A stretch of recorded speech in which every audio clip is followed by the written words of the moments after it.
We at Toligans Club are delighted to welcome Mr. Vineet Goyal, Commissioner of Police, Kolkata, who is going to be in conversation with Mr. Avijit Nandi Majumdar, our own member, and talking about the policing of the city of joy, that's Calcutta.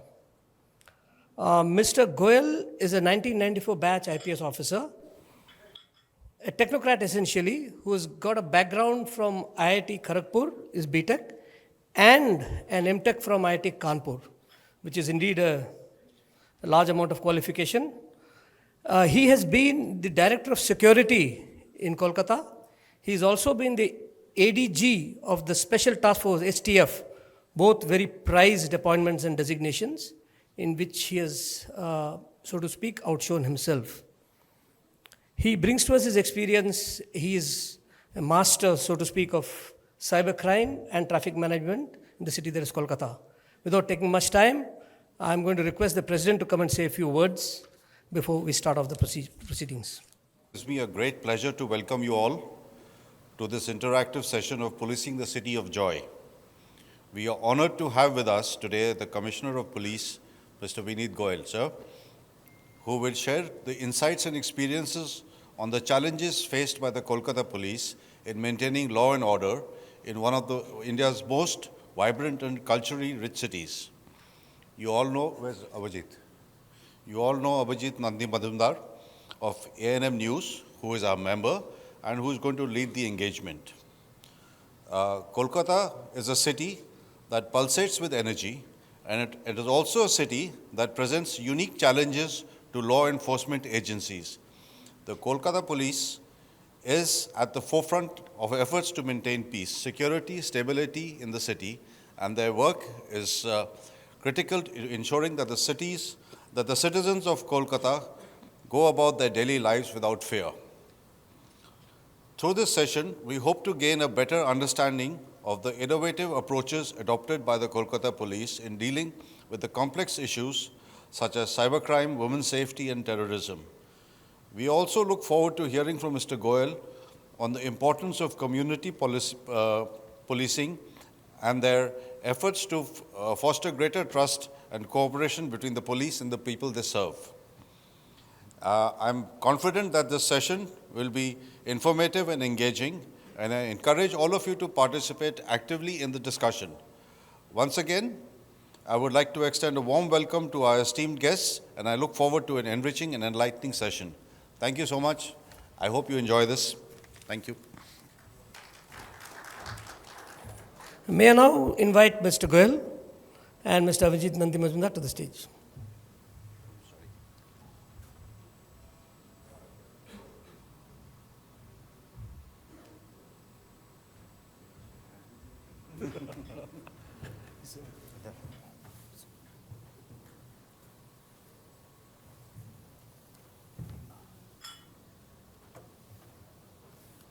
Good evening, everybody, and profound apologies for starting half an hour late.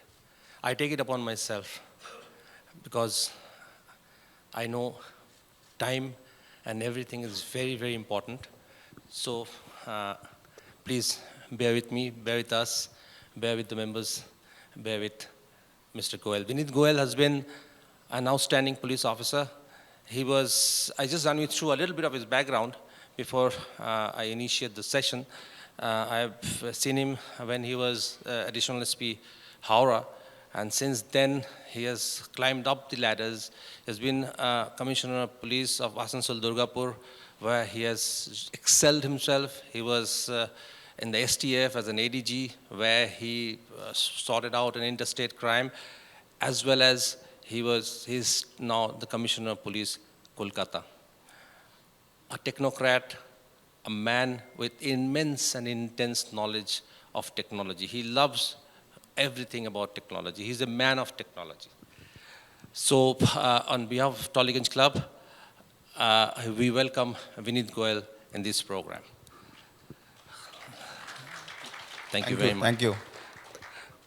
We start off with the city of Kolkata. Now, it's a huge challenge to police the city of Kolkata, the city of joy. Basically, as warming you up, what is the big challenge that you find in Kolkata police today as you police the city? Well, professionally, Calcutta Police has been one of the most professional police forces in the country. And I'm saying so because of the statistics over a period of time say so. Uh, Whether you talk about crime, whether recent report about of NCRB where Calcutta was declared as the safest city for not just this year but for several years before this. In terms of traffic management, I think the kind of feedback which I get from most people around that our sergeants are one of the most efficient. The signaling system is one of the most efficient, and there's certification to this by none other than the Google people. Actually, we are working with Google people to further optimize our traffic signaling system. And they said they have been to other cities in the country, and they said that we have not seen something like this anywhere else in the country. So, but besides this, I think traditional crime is absolutely under control. The last about 15 months since I've been here, there's not even a single important crime which we have not been able to crack. So that's a big feat, and this is the team effort. The people in Calcutta police, the detective department, the police stations, they have been extremely competent to deal with the traditional crime.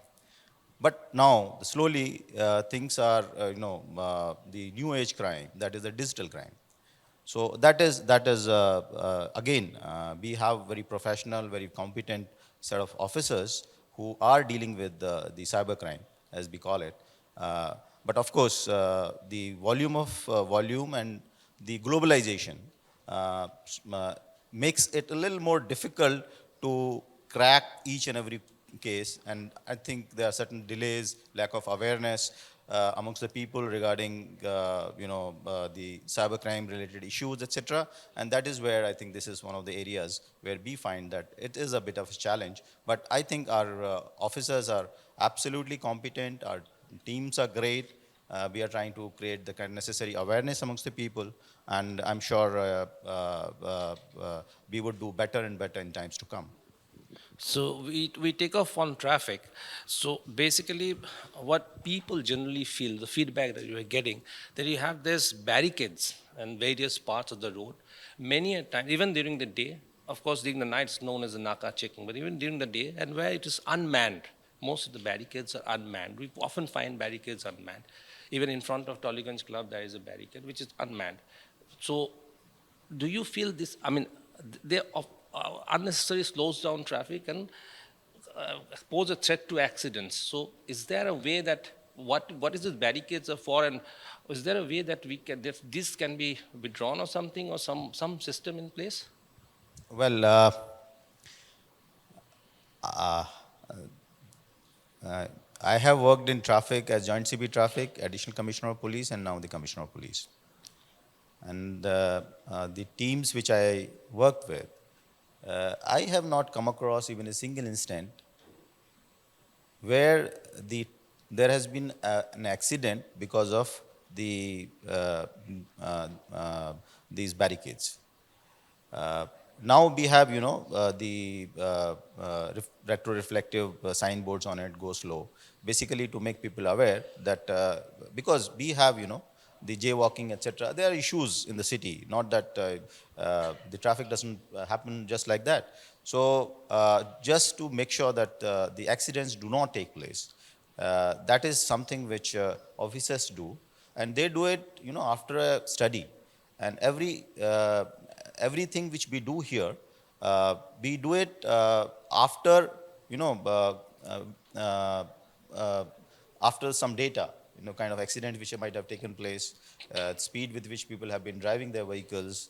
We need to slow down the particular speed of vehicles in that particular stretch of the road. And that is where these barricades are basically placed to slow down the traffic. So, and they have been immensely helpful. They have been, you know, you may not find it in other cities, maybe the Western countries and things like this. But if you look at our road traffic accident data, then it has been consistently improving. So, in fact, last year we had just about 185 fatalities in the city of Calcutta. Now, it would match with the fatalities in similar cities globally. Here in India, I think we are doing way better in terms of road traffic accidents as far as the cities, metropolitan cities are concerned. But I'm just trying to look at globally, like what is happening in maybe other cities in the world. London or New York or Los Angeles or things like this. Even in that case, you would find if you see per lakh population, the number of fatalities, we here in Calcutta are doing better than them.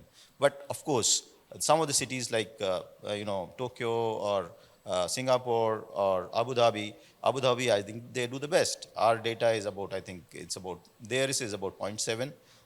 Maybe Japan would be 1.2, 1.3 fatalities per lakh population. Ours would be somewhere around 2 fatalities per lakh population.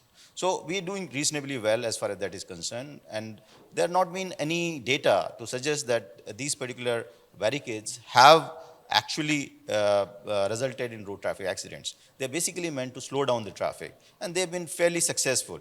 Well, it might be a very crude way of slowing down the traffic. It may not look the best way, but given the kind of jaywalking, etc., which happens in the city, this appears to be at present the most effective way. But we are trying to work around this particular problem in multiple ways. For example, we are trying to have boom barriers. And I think you would see in next few months boom barriers coming at various intersections. So that is where we plan to control jaywalking. Maybe places where the median barriers, etc., are not there. I think we would request the corporation, the authorities, to put those median barriers wherever it's possible. And that is where we try and control jaywalking. And that will further reduce the number of road traffic accidents in the city, because the data suggests today that almost about 40 to 45% of the fatalities of pedestrians. So if we can actually bring down or we can provide safe crossover for these pedestrians, I think our record in terms of road traffic accidents and fatalities would match the best in the world. So not about India. So that's something which we are targeting, and I'm sure in times to come we will do that. We will do. So jaywalking is a major problem, definitely, because when you drive on the road, you often find people coming in all of a sudden, which gives rise to accidents, threat of accidents. So apart from putting in mean barriers, do you have any other process or methods to stop jaywalking? So that one is a regulation, okay. But if you have so many people trying to cross over the road as part of their requirement, need, then it becomes a bit of a challenge. And then lack of awareness is there. It will happen, but it will happen with time. It may not happen overnight. And that is where I told you just now that what we are trying to do is, in fact, when I was additional commissioner of police, we did an experiment at Exide Crossing. Though the experiment failed, but we learned lessons from there. We had put, automated boom barriers, which were synchronized with the signaling system. So whenever the signal went red for the vehicles, the boom barrier will open up and the pedestrians were supposed to cross over. But actually, we put it at a very important junction, and where far too many pedestrians were there, and actually that is where it failed. So learning from that, we would possibly do a manual boom barriers, where we can manually operate this, and we first will try at not so not so important junctions where the crossovers is far too high, the volume of pedestrian crossover is very, very high, maybe a little less comparatively somewhere in the middle, and we'll see. Our experience has been pretty good. I think Park Street crossing, you see, JL Nehru Park Street crossing, I think it's fairly well organized. So this is something which we plan to do at multiple places. If it happens successfully, then I'm sure not only the accidents will come down, the jaywalking problem will also come down. Absolutely. Drawing a lead from there, this drunken driving, as there's been a lot of a little bit of a confusion over drunken driving, because initially a circular was given to all clubs and all restaurants that you need to put in you have to have the machine on, and your members need to kind of put in and ensure that you are not above a certain limit, above a certain mark before you go out. So was that a mandate? Was that compulsory? And B, what is your take on that? Because Calcutta police have been carrying out a lot of drive against drunken driving. So what is your opinion on that at the moment? So again, these steps which we take, they are supported by data. As I say, we don't take whimsical steps. Now, over a period of time, you see the number of checkpoints in the night where drunken driving is being checked. Uh, I think we have about 50 checkpoints in the city every night. And that has given significant results to us. People are far more cautious. There are less number of people who are doing drunken driving, and we find the road traffic accident. There is a big improvement in number of road traffic accident because of this. Now, we get a feedback from people that, of course, they are inconvenienced. There could be some queues somewhere where people are being checked, and obviously it's not liked by a lot of people. Now, the objectives of the traffic management or traffic regulations are not enforcement for earning revenue. It's not one of the objectives of maybe the traffic enforcement. Our objective is to bring compliance with the law. So if people are complying with the law, we are happy. Even if we don't get even a single rupee fine, we would be extremely happy if people are absolutely compliant with the law. Now, there have been cases where people are non-compliant, they are indulging in drunken driving, over speeding, and things like this. That is where the enforcement issues come, because this results in reckless driving, accidents, and many other things. Now, because of this, we had thought of making restaurants, aware of this fact that people who are drinking, bars and restaurants where the drinks are being served, that you can have these machines installed, and let these people who are driving, you also have you also have some kind of the limit parameters, that if you want to drive after drinking, then the 30 milligrams per 100 milliliter of blood, that is what it is there, and what is the machine showing. If you are taking a printout, then that is something which now you are good to drive. So that is something which we wanted, so that people are not unnecessarily inconvenienced. They don't know. I just had one pint of beer or something like that, and why I am being harassed and things like this. So these instances can be avoided in that case. And apart from this, in fact, I had this idea that if they are carrying that slip, if they can take a printout and they're carrying a slip and they show it at the Naka point, and if there is a reasonable, it is done, it has been taken just before this person has left the place, the bar or whatever it is, maybe 10 minutes, 15 minutes. Now the sergeant or officer who is there at the Naka checkpoint, he can use his discretion and allow this person not to be checked, because so much easier. He knows that this guy has checked himself. He doesn't have the sufficient. He doesn't need to be checked again. He may or may not. That discretion lies with this. But I think not many people can avoid the hassles of having to go through the checking process if this particular mechanism is put in place. So we didn't want to make it mandatory, but we wanted that more and more restaurants and bars, they adopt to this particular practice, where people can themselves volunteer, check for themselves, and then decide for themselves whether to drive or not to drive. So that is what was the basic idea behind this. So in that case, the machine very expensive and the machine very difficult to operate? It's absolutely a very simple machine, a very inexpensive machine, especially for bars and restaurants and clubs. It's just about 40 to 50,000 bucks. Not very expensive. You just blow. There's a straw. You just blow air into the straw. It gives you a reading straight away. You can take a printout if there's a printer attached to this, and you're good to go. And obviously, for blowing, the straw is inexpensive. There's no operating cost in it. You can just you can have keep a few straws there, and people can just pick up a new straw and blow it. and then again do it. So it's absolutely inexpensive.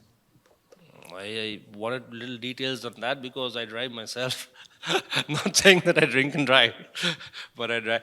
Anyway, so coming to another aspect of trafficking is that we often see rogue bikers on road, and they zip zap zoo past you. And if you are driving a four-wheeler and your vehicle just touches a bike, then you are asking for trouble. So in that case, is the Calcutta police, what kind of clampdown on these rogue bikers are you planning, or what kind of clampdown have you done so far? Well, I think we have the largest presence of traffic policemen on roads at any point of time, not just in India, but anywhere in the world. I don't think any other city anywhere in the world would have as much presence of traffic police personnel on the roads as much anybody else would have.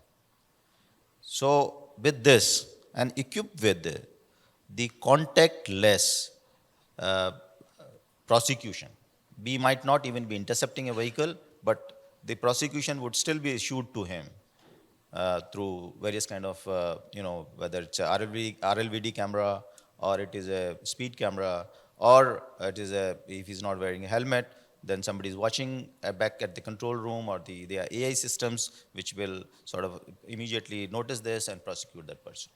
So this is what is happening. Now, habits take a bit of time to change, but they are changing. I must tell you that the habits are changing slowly, and we seeing it in the number of prosecutions which are happening now are far less compared to what used to happen earlier. So, despite the fact that we have multiple speed cameras, we have almost about 100 speed cameras in the city. There are about 70 odd speed crossings where we have RLVD, these things. We have almost about 3,000 cameras throughout the city, where we have CCTV cameras, where the live feed is coming to our control room, and there are large number of people watching it, monitoring it, and then issuing prosecutions. So, despite the fact that we have improved our infrastructure, the number of prosecutions have come down. It only indicates the fact that people are becoming compliant. Now, if you look at number of people wearing helmets, if you see about 4, 5, 6 years back, I think the number of people wearing helmets were far too few. Now today, today's statistics is overall in the city of Calcutta, there about 95% of the people wear helmets who ride two-wheelers. Now that's a big number. And if you look at some of the major corridors, you would hardly find a person without a helmet. So that's a big jump. So that's the kind of change which is happening as far as compliance with law is concerned. And I think I'm very happy, and I think in times to come, this is going to further improve. But as you very rightly said, that there are still issues which need to be addressed, and I'm sure we will address this issue. I think Joint CP Traffic is here. DC Traffic South is also present here. Vidisha is also here. So these are the people who are there in the ground, and they face these issues on a daily basis. And they have been taking action on this. They have been observing it and trying to take measures to deal with these issues. In such a situation, if any of common people spots something happening, this kind of rogue bikers or whatever is happening, can they report it to the police? And do you think the action will be taken? Absolutely. In fact, our app is going to be out in a couple of days or maybe a week, where we would expect people to report the violations. So we would certainly expect people to report violations. But as I told you, the kind of infrastructure we have on the roads today, where we are issuing contactless prosecutions, even if our man has not stopped a person, we would still, he would have issued a challan even without stopping him. Or the technology is such that the technology would issue a challan to him. So that's happening. And that's a major thing, that the app is coming up and people can do report on that app about any violations taking place. So moving over to another very important aspect of cybercrime, where a lot of people are falling prey to cybercrime, despite warnings, despite awareness, but then people are duped. Do you think there's an inside hand in this? I mean, how do people get so much of personal data of an individual, and how these people are getting duped? And in such a situation, what do the victim do? Well, data is there all over. We leave our data everywhere. So if I want to scan about you, I think I would get your photograph, your phone number, your email ID, your social Facebook ID, so much of it. So much easy for me to create a profile of Avjit Nandi Mazumdar so easily. And why you? For almost each one of us. Because so much of data is available. But if you talk about personal data, lot of financial data is also available at a cost, at a price to these people in the dark world. So, you keep hearing these instances where uh, their database of this particular company has been breached. So it's Uber or Ola or big companies, even there are breaches happening in their systems as well. And then those databases are stolen and maybe it's sold to in the dark world. So on the darknet, lot of this data might be available where the people are, selling and buying this kind of stuff. So yeah, it happens. So it's a reality that what you footprints you leave on your social media page, uh, you be aware that it is available to people and they can exploit this. So I think this awareness has to be there that this is something which I would like to leave on the Facebook or Twitter or Instagram or whatever it is. This is something which I would avoid doing it. So the awareness is coming. People, more and more people are learning about it. But then new technologies are coming, new applications are there, and the criminals are learning new ways of, trying to target people and exploit the people's weaknesses, system weaknesses, and sort of maybe make quick bucks out of it. So yeah. So in such a situation, what do people do? They report to the cyber police station or they report to the local police station. How do they go about it? So one is if you fall victim to, one is you need to take precautions. What footprints you leave on the cyberspace, that is something which you need to minimize your footprints on the space. You should know that this is something which can be accessed by people, or this can be accessed only by my friends, and this is something which cannot be accessed by anybody else. So this is something which you need to decide, something for your financial transactions, your maybe the passwords, PIN numbers, credit card details, all these things, I think they are things which you need to keep with yourself. So that is not something which needs to be shared with anybody. So this is an awareness which need to come to most people. The second is the people have been, exploited using different techniques where they sort of exploit people for their greed, or sometimes their fears that if this information is shared with my friends, family, then I'll be it would be shameful for me. He may not have done anything. These extortion kind of crimes, which are there now, people sort of somebody might call and maybe a video call or something like this. He might have sort of not even spoken to them, but they might have his profile picture from the WhatsApp and things like this, and off that particular picture, put some lady's picture and maybe give him a threat, send him a photograph and say that this is something which I have of yours. If you don't do this, pay me this, then I will circulate it to your friends and this thing. Now, if you look at why this guy is doing this, he is doing this to make some money. He is trying to do for extortion. Now, many people think that I pay off 10,000 or 20,000 bucks, it's not a big deal for me, but at least I'll get rid of this fellow. Now, this is not going to end here. Once he is found out that this guy has paid me 20,000 bucks, he'll ask you more. In what disguise? CBI inspector or this person or that person or this law enforcement agency? It could be any pretext. But it is not going to end here. So this is something which you have to be aware of, and that is where you need to report to the police. You need to take some guidance from the people. And not be fearful of the fact that, yeah, something like this has happened, you need to share. Since you have not done anything, why should you be scared of this? Go and tell the police that this is something somebody is trying to blackmail me. It is a sheer blackmail. and immediately talk to the police, and they will at least guide you. This is what you need to do. That you don't need to pay first. You give us the number from which you have received the photograph, mock photograph, or pictures, or calls, or whatever it is. Now, the police would try and investigate and trying to figure out that who this guy.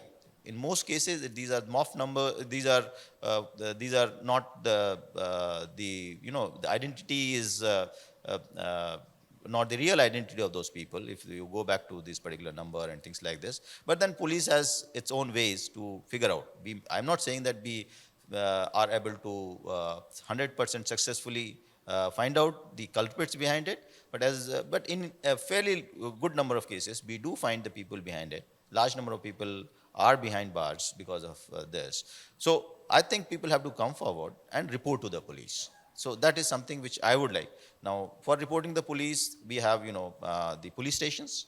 That's the immediate thing. You have a cyber portal run by the government of India as well. You have cyber cells which are there with every division here. All 9 divisions have their own cyber cells. Very, very competent to handle any of these crimes, because most of these crimes are basically social engineering crime. They are trying to trick you to believe what they are trying to say and use your fears or weaknesses to basically extort money out of you.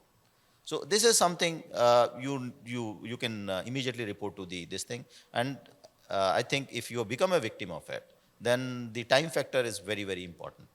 If you delay it, you may not get your money back.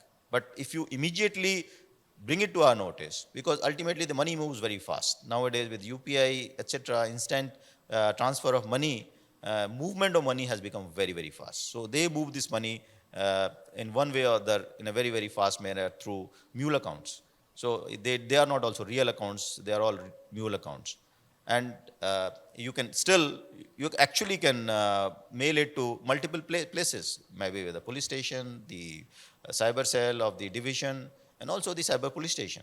So there are multiple places where you can actually report this kind of crime. We have our website where you can report our cyber crime, specifically a cyber crime as well. So if you report, I think, and I think sometimes it so happens that you can follow it up with the concerned officer, the police station, or the cyber cell. It will go a long way in detecting the crime and also getting your money back. So, as the cyber cell, as you mentioned just now, is available in all the 9 divisions as well as at the Lal Bazaar, the DC cyber cell there. So, to report them, you can either go to the cyber cell or you can run a complaint over the internet. Yeah, absolutely. So, at least the information part, there should not be delay in reporting. That's something which is very, very critical in these kind of cases. But as as I said, that the money moves very fast. So if we need to block this money, we need to find that particular account where the money has gone before it moves to another account or it is withdrawn from an ATM machine. So this movement happens very, very quick. So if you report immediately, the moment you get a message that money has been withdrawn from your account, now you don't know why this money has been withdrawn, who has withdrawn this money, and immediately, since you have not done a willing transaction, then this is an unauthorized transaction. So you should immediately report to the bank. Your bank, you should also immediately report to the cyber cell. Is there a chance of money getting back the money? We do. There are almost 20% of the people who bring it to our notice. If you are reporting it, almost about 80 to 100% of the people get their money back, immediate ones. But if there is a delay of more than 2, 3, 4 days, then there's very little chance that you'll get the money back. So many a times, people think over it, or they don't know what exactly to do in these kind of cases. Maybe try to consult people, waste a bit of time as far as this is concerned, and that is where this delay is very, very costly, because the money has already moved, and through all these mule accounts, very difficult to trace, because the real identity of people behind these accounts is not known. Moving over to another section, when supposing an incident takes place, people, when you're moving around, you're snatching, incident of snatching or anything takes place on a road, and you're not aware of which jurisdiction this police station is, then what do you do? Do you go to the nearest police station and report? Do you go to the nearest police personnel and report? What is the procedure then if an incident takes place on the road where you are not aware of the jurisdiction? Okay. To solve this problem, we have actually developed a small application which is there on our website where know your police station. So if you put your local coordinates, then you would know which police station does this particular coordinate belong to. But not getting into this, the best thing is to first if you know a nearby police station, then go and tell them that this is what has happened with me and I would like an immediate action to this. So that should be good enough. In case it is a very serious issue, then I think that I'm sure that particular police station would understand it and take immediate action. If it is not a very, very serious issue and maybe an hour or two loss may not be very, very costly, then they may also refer you to the actual police station where this case needs to be registered, because as per the CRPC, the PO, if jurisdictional issues do come in, so many a times, but in case of a continuous offense, these, I think jurisdictional issues, like it could be at the place of origin or at the place of destination or even in transit as well. So I think this is a little fluid kind of a situation. So you can go to the nearest police station and report, and they're definitely going to help you. So coming to another aspect before I push to open it up to the audience, is that there are many a times people complain that they go to a police station that the officer concerned is not willing to take an FIR or take a complaint, and it then borders on harassment of the individual. In such cases, what should the victim do?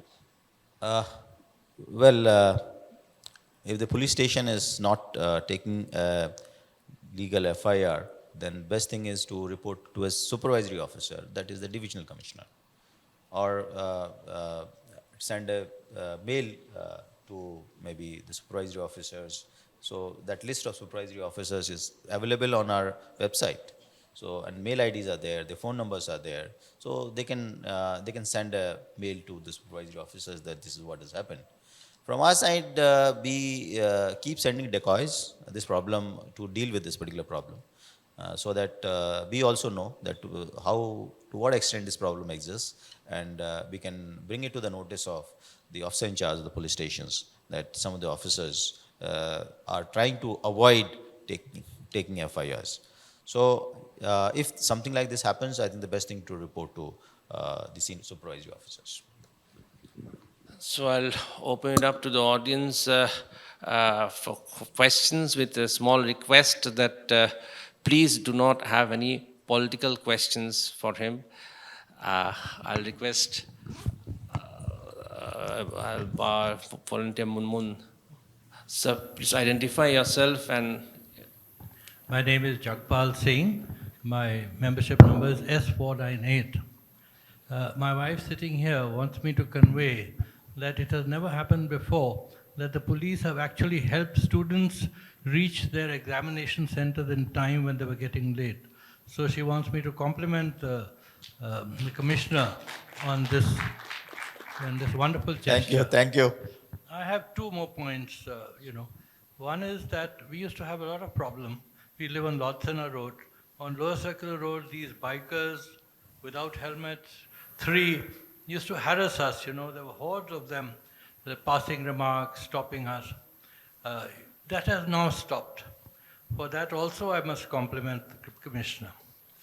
And the third thing is that I played tennis in Saturday Club. And in the morning we just couldn't get out of the club because there was a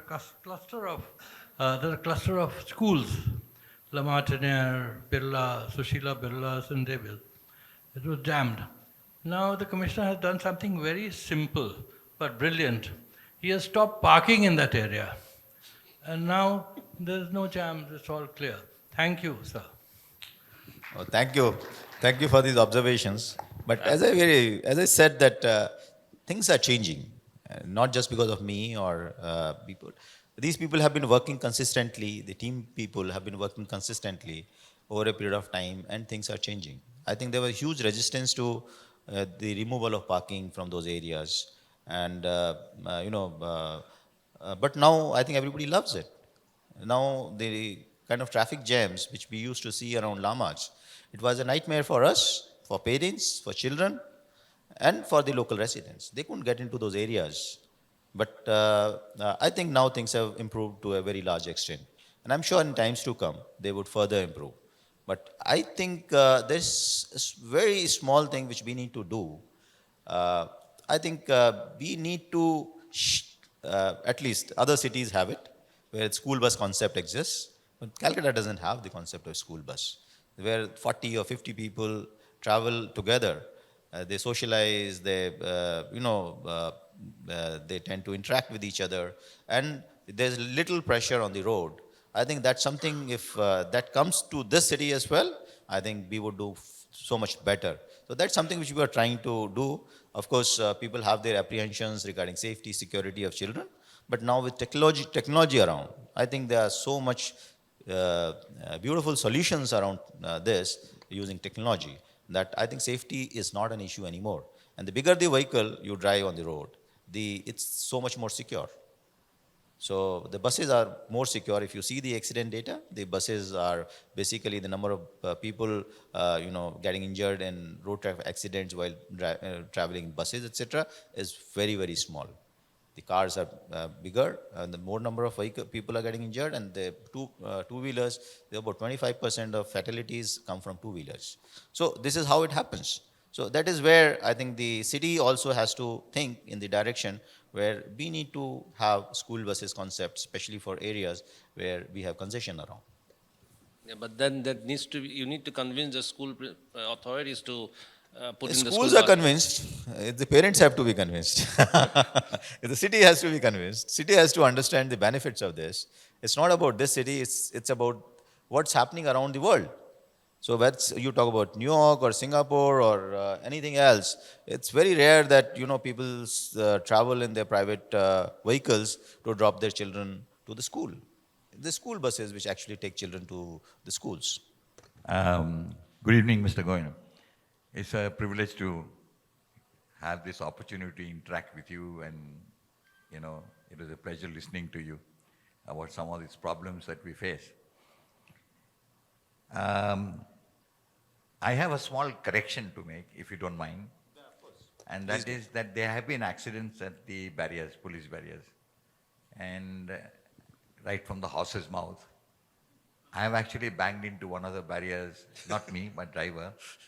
It was a major accident at Science City.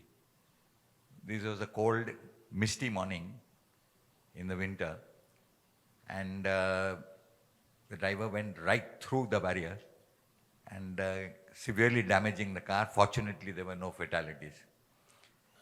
I think a small little lamp or something, fog light, yellow or something like that, probably could have saved this situation. So there are problems, and I'm sure that some have had, they have banged into barriers and damaged their cars or inflicted injuries on themselves. But it's probably not recorded. This one was recorded at Science City. But just to... Okay, thank you. I was not aware of this, but good input. And that is where I think the officers are listening. And if you go to that and, police station there, you will find that there are a number of cars which have been damaged. And they say that this damage has occurred while trying to maneuver through these barricades. Okay. So anyway, that's just for your information. The question I had was, and Obhijit, my friend, alluded to it. And the question is regarding complaints which have to be lodged at the police station and the complications that are involved. I must tell you that I have personal experience where if there's a complaint and you go to the police station and try to lodge a complaint, they will first try and avoid and somehow or the other persuade you or sometimes coerce you not to file, not to insist on an FIR. Then after a lot of discussion, etc., they say file a GD. Now a GD is a GD, not much importance is attached to it. I don't know what even happens to these GDs, right? So that's a second stage at which they dissuade you and try their best to, I'm not generalizing, but this is an experience. So they try to dissuade you from filing a GD, putting any on paper. I'll give you a personal, I will give you an example which I have personal knowledge of, where in fact the GD, they said that the GD has been recorded written after listening to you, but when you ask for the GD, they never let you read it, or they never give you the GD a copy of what the complaint is and how they have seen it, etc. Only thing that is given to you is a piece of paper with a number on it and a stamp, and say this will meet all your requirements, now buzz off. So there is this problem. And the third one, if everything fails, there's another one. There's another barrier. Which barrier is, they bring in the issue of civil case and police case. They say, you know, in the sense they say, this is a civil matter. You have to go to court, we can't do anything. Yes, it may be so, but the fact is, arising out of that civil case, there is something happened which is of a criminal nature. Right? But since it's a civil case, go to the court, don't come to us, go to your lawyer, and that gets completely ignored. So I think there is a bit of a gray area there. And some clarification has to be brought in terms of procedure and your rights. So if you want to file an FIR, you know, either, you know, is it true that they have to take it down as an FIR or no? All right, if it's no, it's no. Then it's a different matter. Second, what is this business between I'm going to the police station, I'm not going to the court? So if you say it's a civil matter, I can't do it. For example, if it's a house matter, and somebody has come to beat you up, and you say this is a civil matter, and it cannot be, you can't have any complaint filed with the police station. I think that probably is stretching the law a bit. So that's the second one. And third one is bit of futuristics. Now, from you, what you said, and indeed it's true, that you have a lot of raw data coming in, plenty of raw data. And it is humanly impossible to collate all that data. So you must be having a section or a department which goes into big data analysis and so on and so forth, and you must be having your own. But I would like to say that, you know, going along with the move, that you keep on making it more contemporary and, keep contemporizing everything. The control area, in the traffic control area, probably, you know, it's begging an opportunity for introduction of AI. So you said that there are applications of AI which you use, but I think just control. I mean, even if the input from the AI is given to the traffic lights, you know, then probably there is some amount of control which does not require, 100%, 100% attendance on that particular area, that particular light system or whatever it is.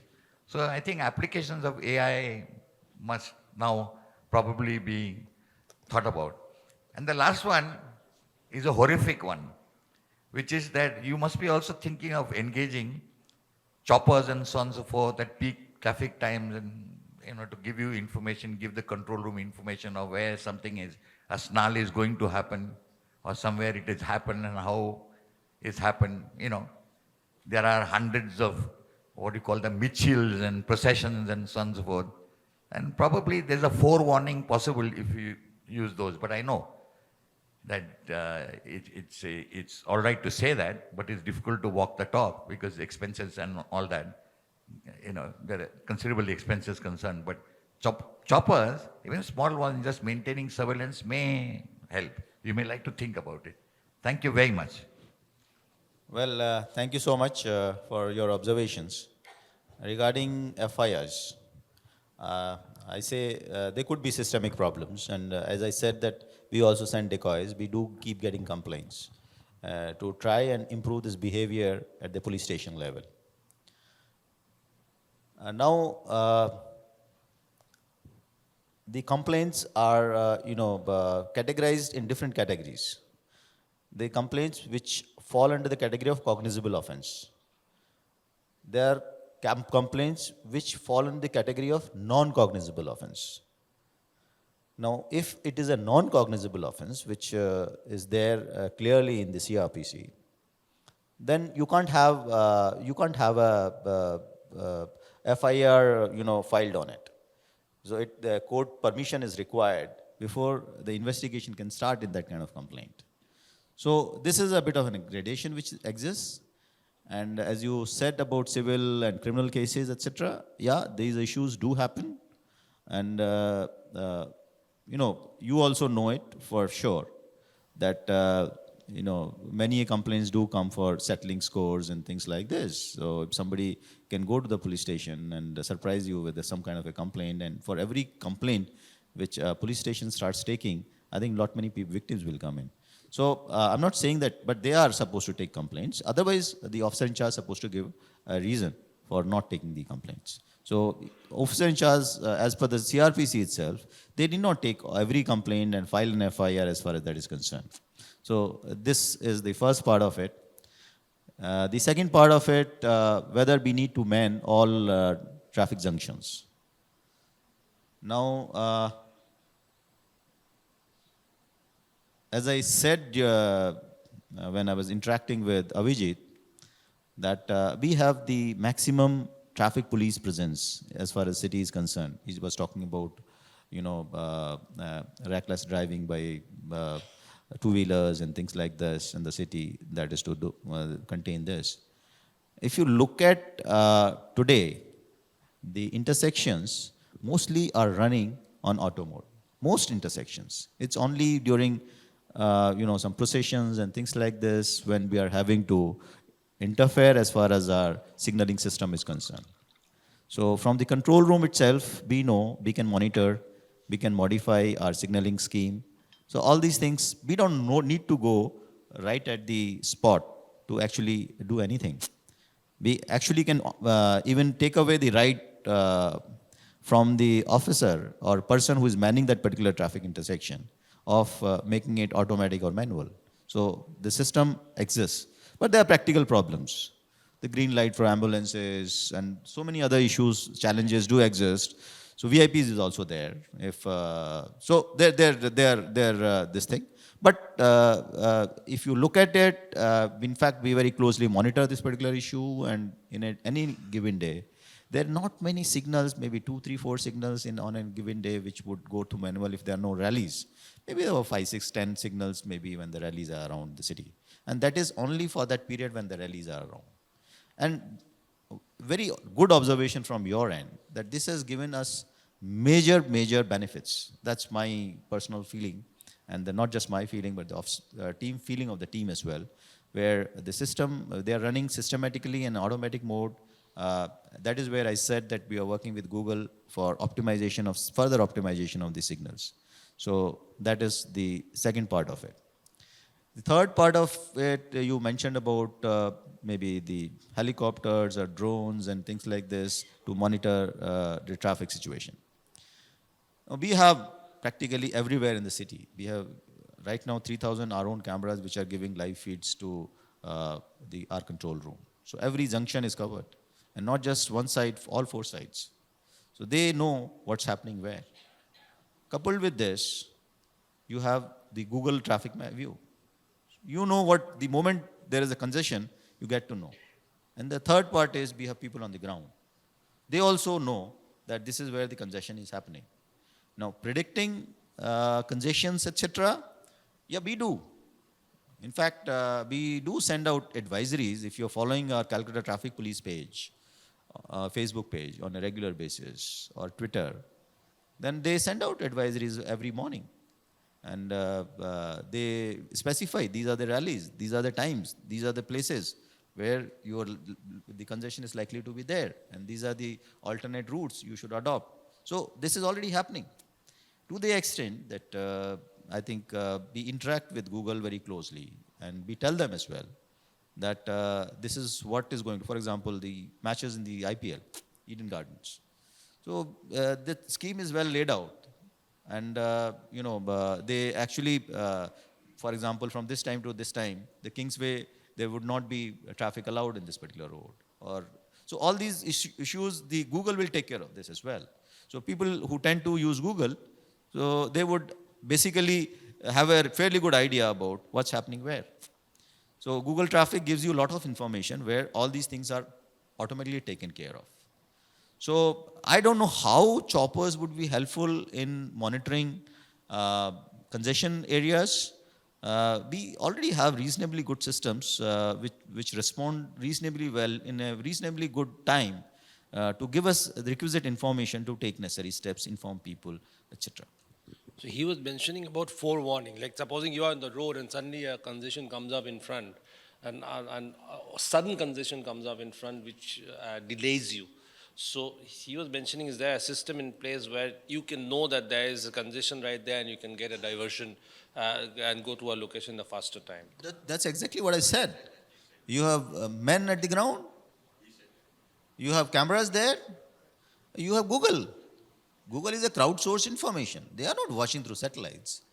It's your mobile phones which are transmitting information to Google, and Google is basically coming up, this is a red corridor. This is where the traffic is moving very slowly. So these three together, and we use all three of them, and very nicely.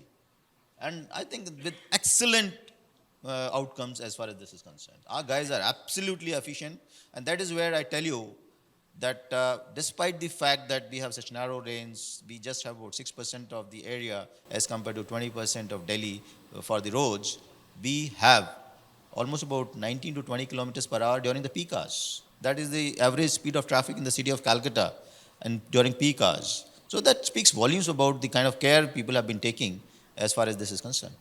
The gentleman has been raising his hand for a long time. Good evening, sir. Thank you for joining Choliganj Club. It's a pleasure to have you with us. I have not joined it yet.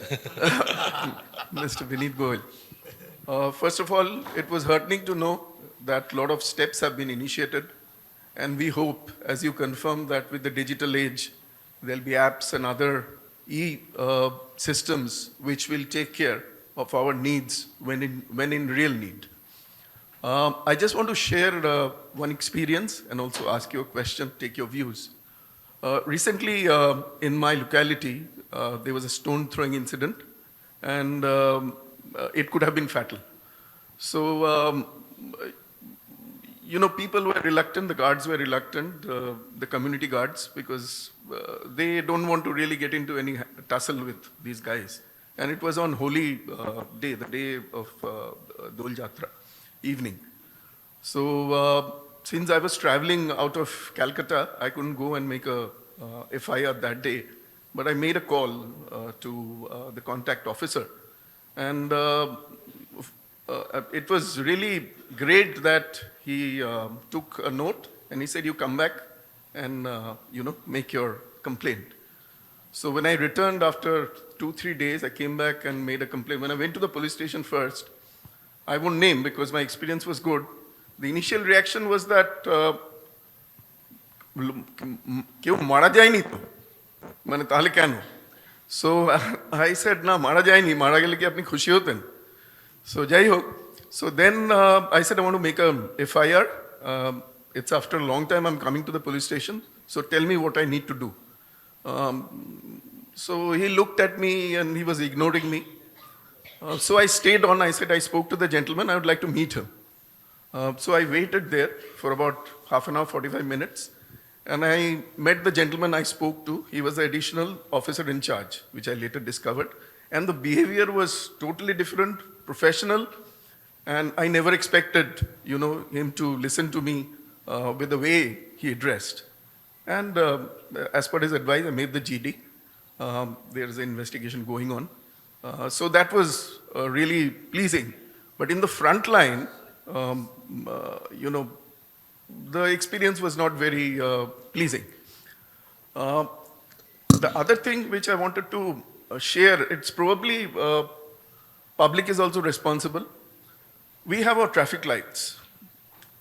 I returned to India in 2022 permanently. And I've seen that there's a tendency that before the traffic lights goes green, everyone rushes out, especially the autos and the bikers. They don't wait. And they also don't stop at the, the zebra crossing. Before that, they are supposed to stop, and they go in advance. And I asked the police officers, why do you do it, especially the junior officers in the crossing where I stay. And they said, sir, it is a major problem. Kojon ke shamlabo. There are rickshaws and everything, but said there could be fatal. Somebody could come from the other way and there could be a death case. What do you do about it? Apnara janan lal bajare. So this is something I wanted to share.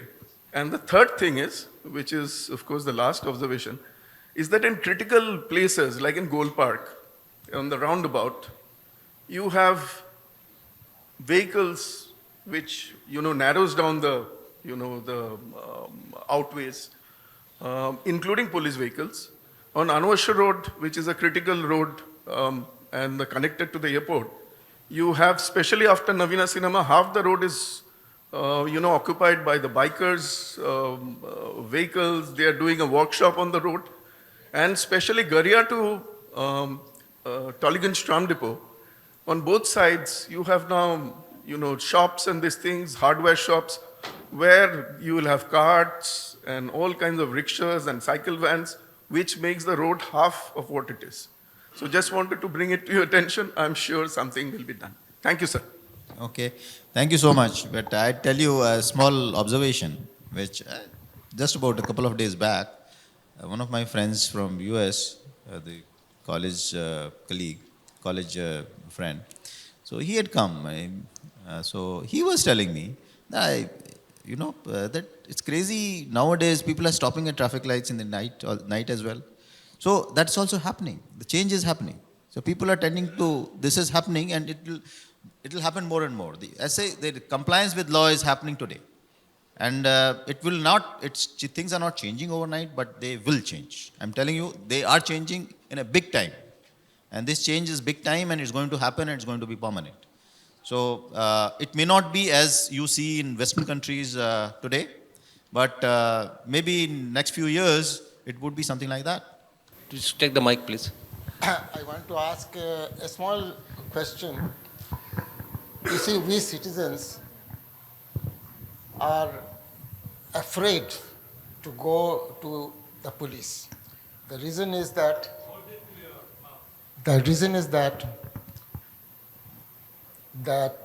when we go to a police station, suppose I have seen an accident happening and I take a accident case to the police, they make me sit in the police station asking me, where did you find, who are you? So generally what I have seen as an experience, the citizens are not willing to go to the police station unless there is an absolute necessity for him to go. So how, sir, you will create a kind of an awareness among us citizens that police and the citizens are part of the 2 pages of a book? Because police has to help, and we have to go for, no one goes to the police station just for the sake of fun. They have some reasons to go there and complain. So some kind of awareness has to be created among the citizens that they will not be shooed off if they really go to the police, or they would not be harassed. You're So talking this about this is what is actually, through my small experience, I generally see that when, well, if I go to a police station, they will definitely will say, sir, you are back here. But there are some commoners who has a lot of problems. They go, the police does not really take them into consideration. So I'm talking about the general public. you're talking about a better police public relationship. That is a very important factor in any policing. I think, if I'm I'll not, ask him to answer. Better the police public relationship. Well, we have excellent community policing initiatives in Calcutta. For your age, I think we have this Pranam. We have about 20,000 members in the city. Now, these are the people uh, who have, most of them have their children not staying with them. They are left to themselves. And we have liaison officers in every police station for them. And they interact. We have call centers. During COVID times, they were taken care of for supply of medicines, food, other items where the police stations themselves, actively participated, delivered. And they do it even during current times. They take care of the entertainment issues. We organize, every division organizes some kind of a cultural program for these. At a Calcutta police level also, we organize several programs. Police station does on a regular basis. So that is about Pranam. We have programs for the young children. We have vocational training programs for again underprivileged children. For women, working women, we have programs for students, girl students, football tournaments. We have, the largest football tournament in in about 800 clubs who participate in the Pada football, Pada Friendship Football Cup tournament. So we have a lot of initiatives for all sections of the society. As far as what you are saying is at the police station level, the attitude of police officers, this has to change. And I'm sure what you're saying is true. It's a great observation. We also feel that this has to happen. It is happening, and it will improve further, I can assure you, as far as this is concerned. What society demands absolutely has to happen. And I think society rightly demands it. And I think people are far more courteous. Most people would come up with this kind of feedback to us, but many of people do come back to us, and that is where we do this decoy, where has a person interacted with a particular complainant. So we try and get it, and then we try and understand how the systemic problems which are there in this particular system, they can be addressed. So that is something which we are also trying to improve upon. Absolutely. Absolutely. I'll just take a question from ma'am there because she's been there. Okay, I'll just ask a very quick question. First of all, I want to congratulate the Calcutta Police. Very recently, a family member was a victim of a cybercrime and got her money back in 48 hours. Thank you. And she didn't spend any time, waste any time in complaining, so she was full of praise. My question to you, sir, is what specific training programs do your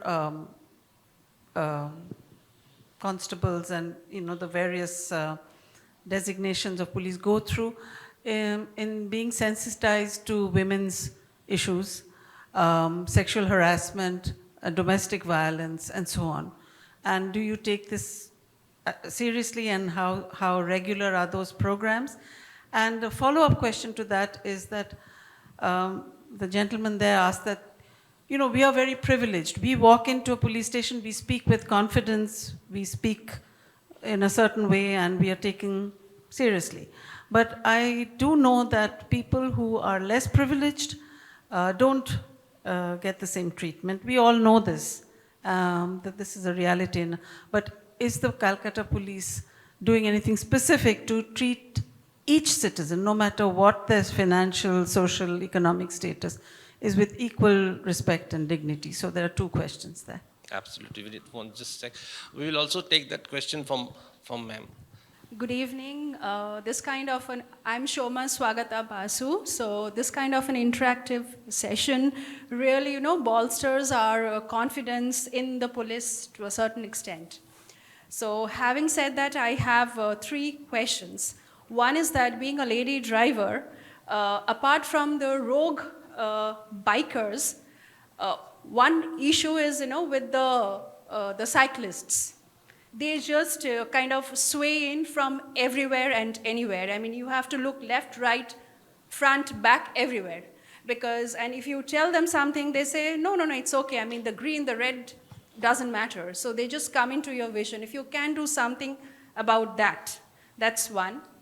Next is that this is a little bit of a personal experience because I stay in an area which is close to the Tollygunge Club, but it also adjoins a slum area. And over the last few years, what I've seen is that at the blink of an eye, there is some kind of a program that starts with the mic blaring full force. And though we have the permissible hours, it carries well into the night, 12 o'clock, 1 o'clock.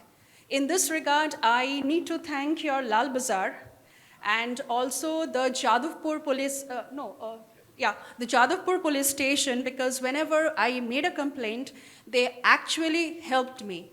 But what happened was that we have to now report to this Golf Green police station, which is a new one.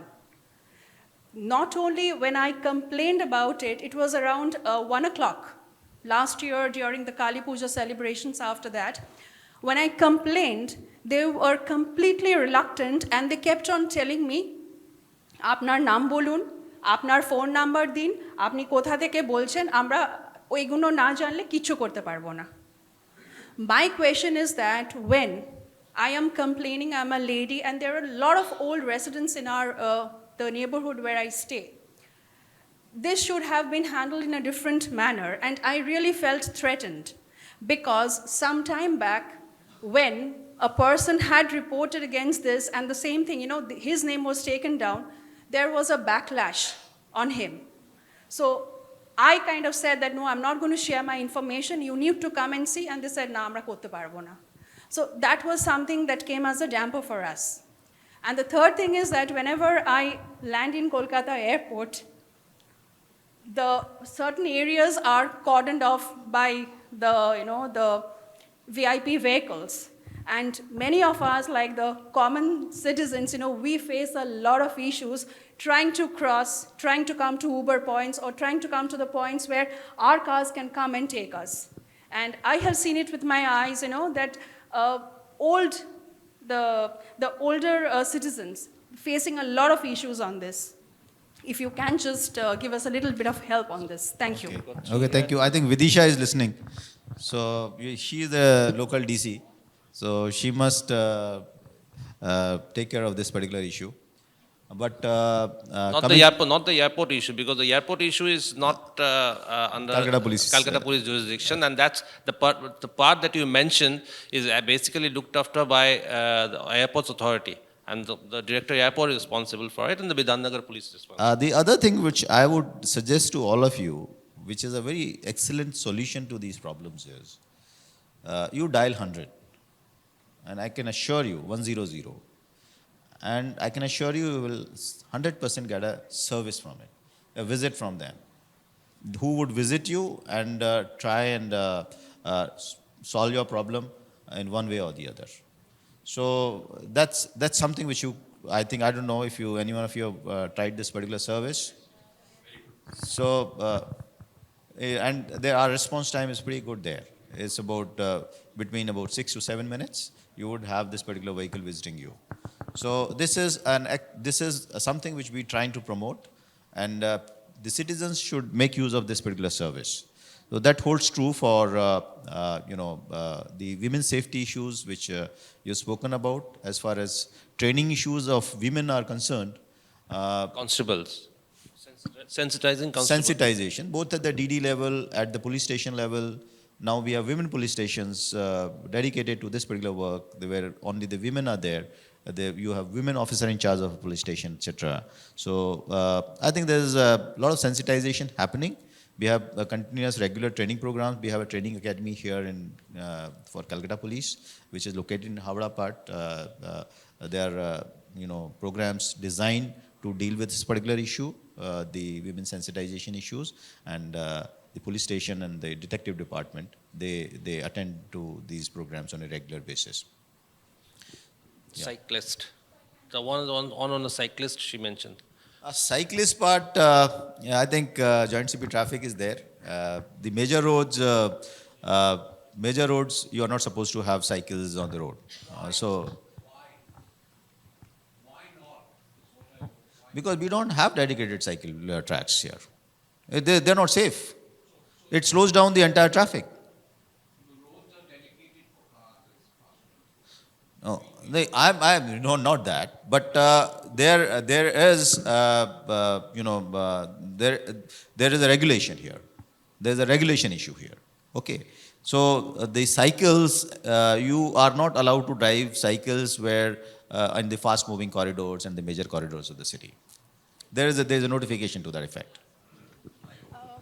If I can just add regarding what you said about dialing 100, I have done that. And so the call was when it got routed to the Jadavpur police station, they were very, they were very active about it. But when it came to Golf Green police station, that was the kind of response I got. Yeah, but that will No, be taken. 100 does not route the call to any of the police stations. It goes to our control room. There is a call center. Yeah, from there. There is a call center. We have a fleet of about 60 cars to 58 cars to be precise. So these cars have the basic job of attending to these problems. The location of these cars is available at the control room and the nearest, your location and the nearest possible car location. So if it is available, that is what is sent to reduce the response time. Saturday has been holding up hand for a long time. My name is A.K. Mitro. My membership number is M225. I can vouch for the improvement in the traffic system in Kolkata. I'm really glad about it. Well, my license says that I have been driving, I still drive. I can drive up to 2026. I've been driving from 1962. The changes I've seen is, at one point, till very recently, the worst offenders in the city, as far as driving is concerned, were the police vehicles and the defense vehicles. That has reduced considerably. And in spite of the fact that traffic, the number of vehicles on the roads have multiplied manifold, traffic moves much smoother. I drive myself. Now, Thank you. Thank you for your observation, for bringing out your driving experience for the city. Now, if you can come to a question now. The issue that I want to raise is, at some point in the past, the director of motor vehicles, Podopugur, decided in his wisdom that bicycles do not need to follow traffic rules.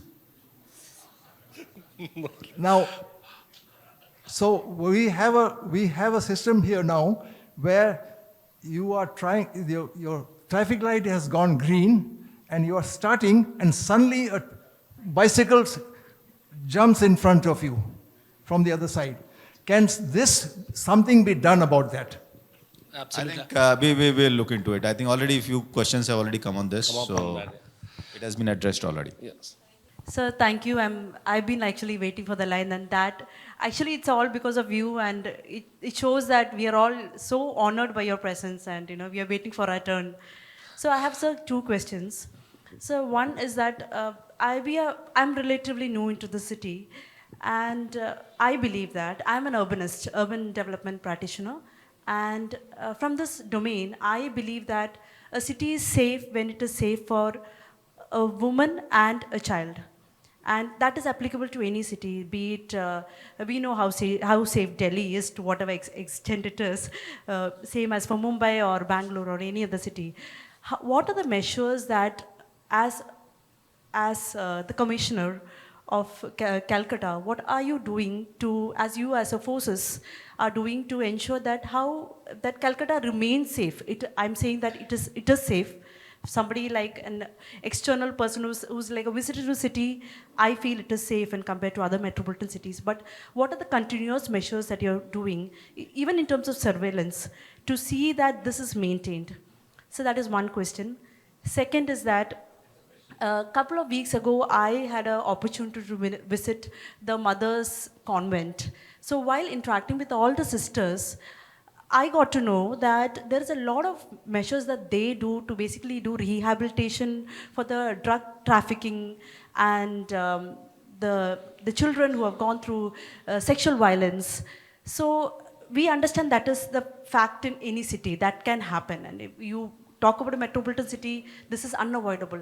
So how, as policing that you are doing to ensure that this is compacted and this is negated, to what extent?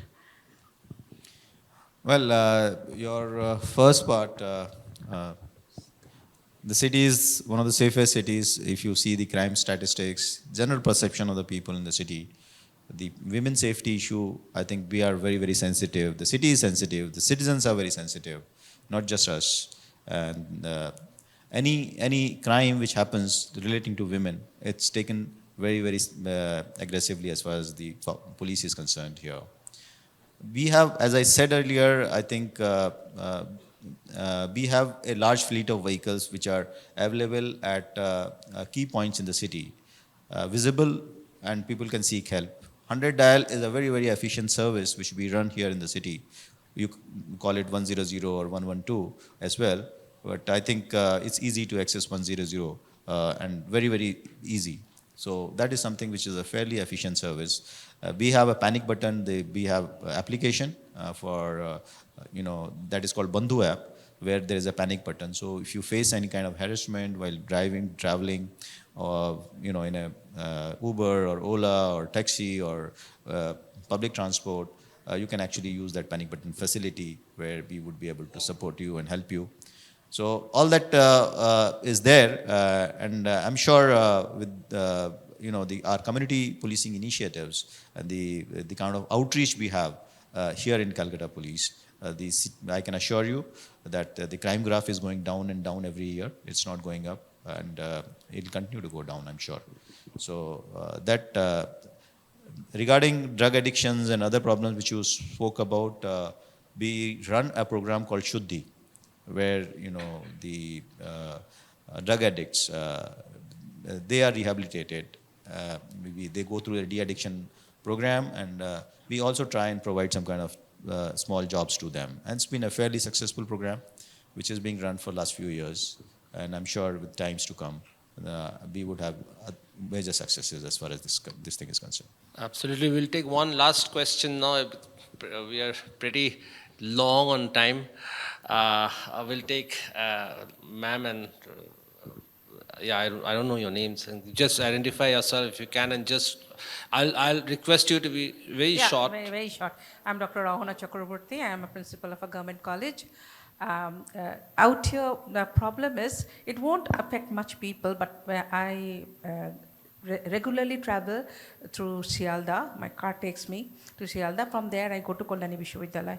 But the main thing, what I would like to draw, this is one point, another one I will say.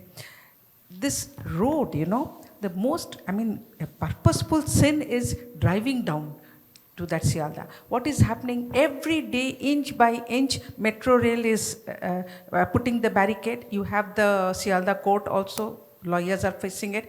And in the morning, what is happening, you are all aware that all the vegetable vendors and all, they exchange. So that garbage is there. This side, the taxis, the autos. So we don't have, and the people, even if you give them a cordon, they never listen. I will not bash up anybody. I'm only scared people will bash my car up, like that is the only thing which I fear. Please, sir, do something about this Sialda station. Commuting to that thing every day is a havoc. That is one point. I think your lady is there. Another thing is this. Lady doesn't look after this. Oh, lady doesn't look after. Okay, then whoever looks after. It's a menace. And another thing which is, I must say, thankful to the police, Lal Bazar especially, because Legal Aid Services West Bengal, last web, for 20 years, more than that, they are having counseling courses, which is open to the police people. And every year, we get at least 10 to 12 people, right from Suman Bala DIG to the constables, every steps where law, psychology, sociology, and physiology is taught with the lawyers and high courts and all. So if anybody, and sir, so they come to this counseling course. It is affiliated to Calcutta University. The classes are taken place in Lord Sina Road, and there is a behavioral change. I'm there as an assistant director over there, beside my academic. So I must congratulate. So please keep that up. So that is very good. Absolutely, ma'am. Just Thank you so much. And Rupesh, you must take note of this. Just give it to this young boy. He's been. Good evening, sir. I'm Zamir Raswani, membership number GV34. Sir, earlier this week, my car was wrongly prosecuted and I received a case on my phone. And on the last line, it says, pay the fee within 7 days or there'll be legal action that's going to be taken against you. So I said, I'm not going to have a problem. I checked online. I thought there'll be an image, but there wasn't any image of my car either. So what I did was I emailed the case inquiry team, which is what is supposed to be done. And after 2 days, they replied to me saying that, we'll get back to you in due course of time. Now, I don't want to be having any legal action against me, so I've paid this 500 rupees. What is the right procedure? What should one do in such a scenario? And should people be charged, or should there be a fee when there's no proof of the car being at that particular place? Like, I was charged at Prince Anwar Shah Road, my car was in Lord Sinha Road. I did not take it out that day at all, and there was no image. So these are my two questions. One is, what is the right course of action to be taken? Because it's one person is saying to reply, and they're going to reply to me in due course of time, and the other, there's a deadline of 7 days. And the second question is, when there's no image or there's no proof of the car being there, should we be prosecuted in the first place? Thank you, sir. I think this issue, I think off late, we do try and keep an image, especially the contactless prosecutions. But many a times it happens that if an officer sees a vehicle committing a violation, then, on the basis of the number plate, he doesn't have the time or possibly he can't even stop that particular vehicle, then he does issue prosecution. But if you have an evidence, if you sort of raise this before DCP traffic, then he should waive it off. And that's absolutely there. So you can send a mail and tell him that this is what it is, and he would waive it off. Thank you very much, ladies and gentlemen, for this wonderful session. I mean, my personal thanks to each and every member of Tollygunge Club and for the wonderful questions that have come up from the audience. Tollygunge Club has definitely lived up to its reputation as one of the best clubs in the world. That's what I personally feel. And thanks to our Commissioner, Vinit Goel, who has been very, very patient in answering all our questions. He took my questions, which he seldom takes, and he took questions of everybody. So thank you, everybody. Thank you, Mr. Goel, for being with us, and I hand over to Thank you, Tolly. Sanjay. Thank you, Tolly, for inviting me here, and it was more a feedback session for us. That is where my colleagues are also here, just to hear from you what you feel about policing in the city and how we can actually improve as far as policing here is concerned. And I think there's a wonderful feedback from you. And I'm sure with your feedback, we would try and make a difference as far as this policing the city is concerned. Thank you. May I now request Captain Sanjeev Dheer, President Tollygunge Club, to come and give a small memento.